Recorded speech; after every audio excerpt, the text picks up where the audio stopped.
Ok les gars, comment délimiter son backtest avec une date de début et une date de fin? C'est une fonction que vous avez beaucoup demandé. C'est très simple à mettre en place. Je vous montre ça tout de suite. À savoir également que si vous avez le compte premium, vous avez 4 fois plus de données sur le graphique, soit 20 000 barres. Donc si vous êtes en chart en 1 minute, vous aurez 20 000 minutes maximum de backtest.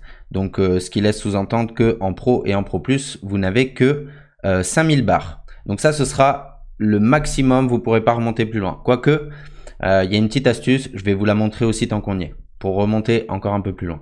Donc là, par exemple, si je reprends le script que je vous ai montré là dans une vidéo récente avec le Vortex, en 1 heure, je remonte jusqu'au 1er janvier 2020, sachant que votre bot, votre script ne peut fonctionner que lorsque tous les indicateurs fonctionnent également. On a vu que le Vortex, lui, il a une période de 200, comme cette IME 200 ici. Donc, tant qu'il n'a pas sa période de 200, toute cette partie-là, de toute façon, ne pourra pas être backtest. On est d'accord avec ça?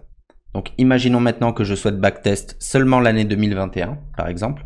Vous allez copier ce script, le mettre ici. Donc, vous avez 6 inputs, start date, start month, start year. Ok, donc jour, mois, année de début, end date, end month, end year. D'accord, donc c'est juste des inputs integer dans lequel vous allez rentrer la date, et ensuite vous avez juste besoin d'une petite fonction comme ça, inDateRange, donc ça c'est un booléen, égal time. Donc ça, le time, c'est directement un paramètre qui est dans TradingView. Ça reporte le time actuel de la barre actuelle, d'accord?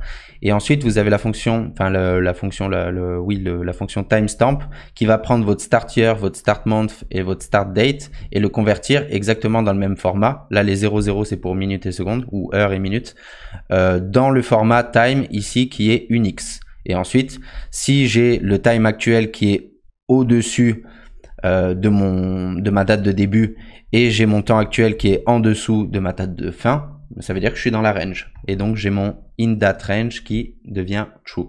Ok.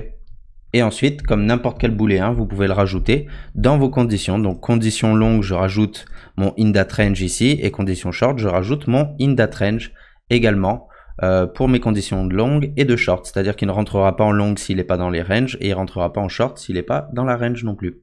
J'ai donc bien mes nouveaux paramètres, mes nouveaux inputs. Donc, par exemple, le 1er janvier 2021 en start et 31 décembre 2021 en fin. Et ça me donne des nouveaux trades, enfin des nouveaux analytics basés seulement sur 2021. Donc, si je remonte en arrière, 1er janvier 2021. Donc, ça démarre ici. Et tout ce qui est avant, il n'y a pas de trade. Et maintenant, le 31 décembre, voilà.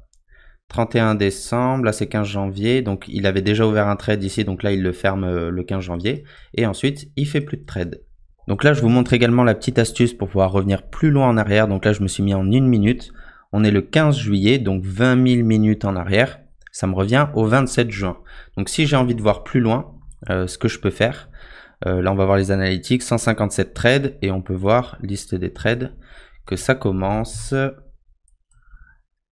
effectivement au 27 juin, d'accord?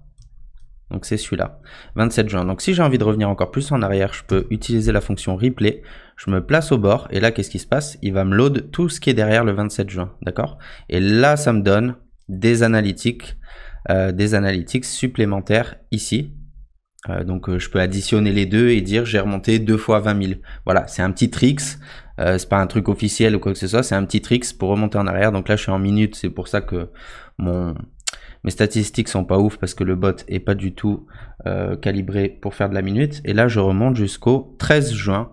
Donc j'ai gagné 13 jours de plus, j'ai gagné 14 jours de plus avec cette petite astuce que vous pouvez utiliser aussi en 5 minutes, en 1 heure, etc. Voilà. J'espère que tout était clair. Si vous avez d'autres questions, d'autres sujets de vidéo que vous voulez qu'on aborde concernant le pin script, vous me mettez dans les commentaires. Et à la prochaine.